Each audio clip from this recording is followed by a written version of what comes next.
It was time to go. She grabbed her sibs, as she called them. She rationalized this by taking her full name for them, CS Sticky Balls, then making an acronym out of that. CSSB was what it came out to, so she figured that sounded like sib. It was also slang for a sibling, and she imagined these being her little defensive siblings. She thought it was pretty clever and sounded good. She took 2 bags of sibs and put a bag of them in each pocket, and then she grabbed her keys and almost headed out of the condo when she remembered her phone. She took it and put it back in her pocket, and away she went. Out on the streets, she now felt invisible, a dark crow of the night, going shadow to shadow.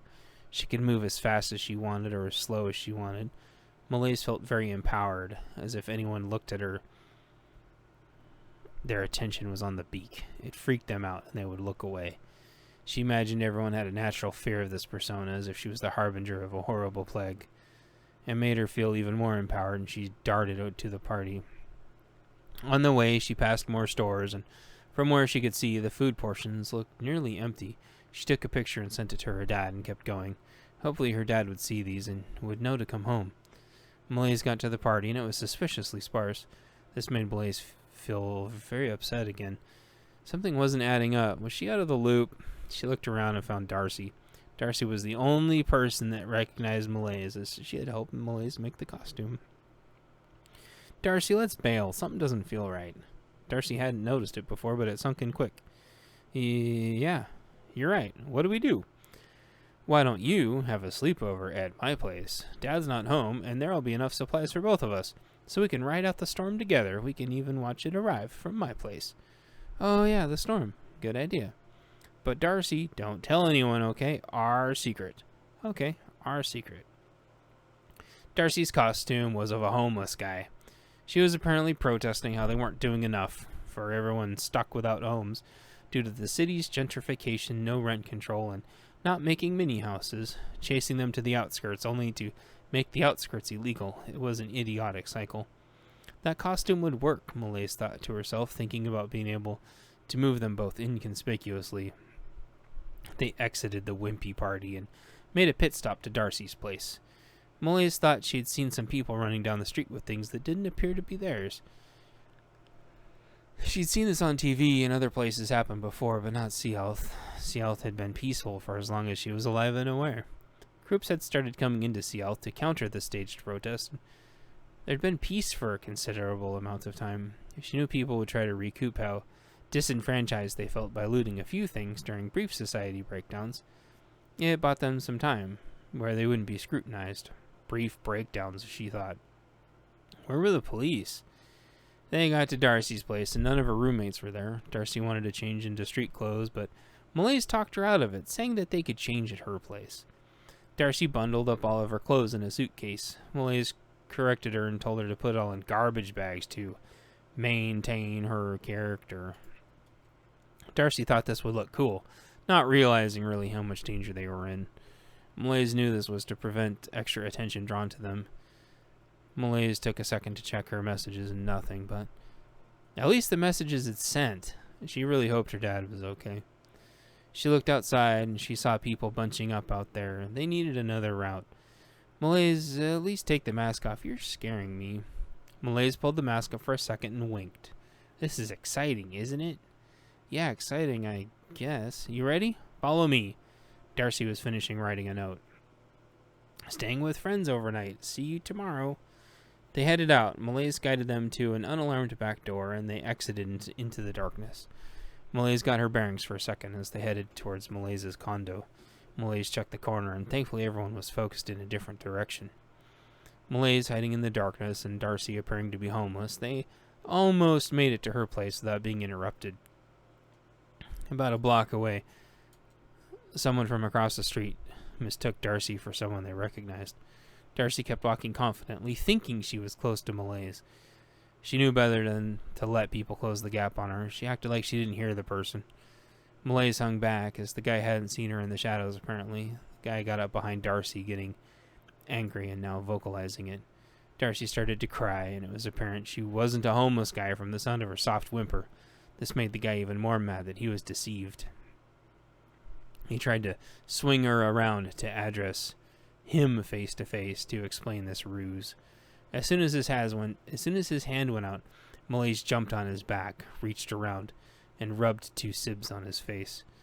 Malaise had tried to get them in his eyes or mouth, but wasn't sure if she'd got them where she wanted them to go. What better for her first experiment? Someone who couldn't keep their hands to themselves. Hey, what's this? The man stammered in confusion, thinking now he was being jumped. He tried to swipe at his face. He looked like some kind of drunk business guy that got thrown out of a business party or something. The more he rubbed his face, the more thoroughly the substance got spread and worked into his skin. Within a few seconds, he was screaming and gasping for air. The sticky sauce was all over his face. He kept rubbing and smearing, and the more he wiped, the more it spread. His face looked swollen and disfigured, and he'd be out of commission for at least a half an hour. Plenty of time, so he couldn't see where the girls were escaping to.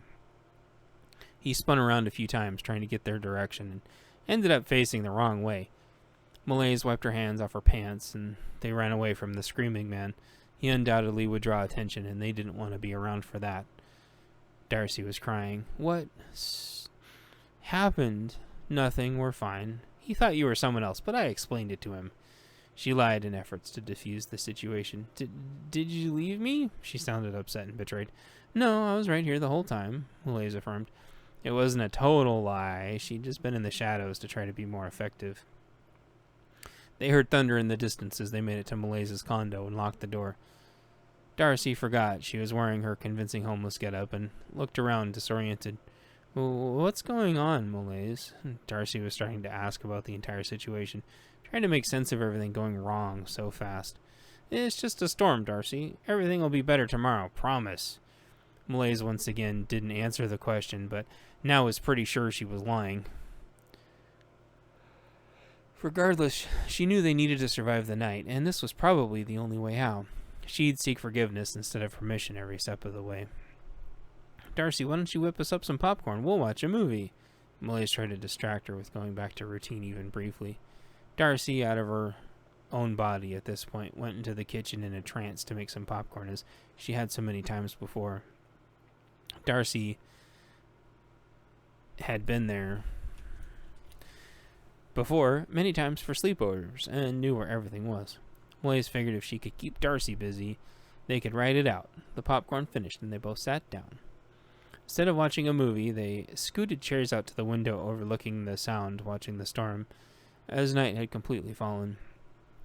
Malaise took her glove off and snacked on the popcorn with Darcy. Hopefully she'd begin to calm down, though.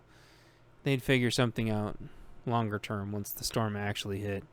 The front of the storm started having clear effects on the city. The few trees several levels below were blowing around. She could hear the wind zooming by the windows much higher than usual.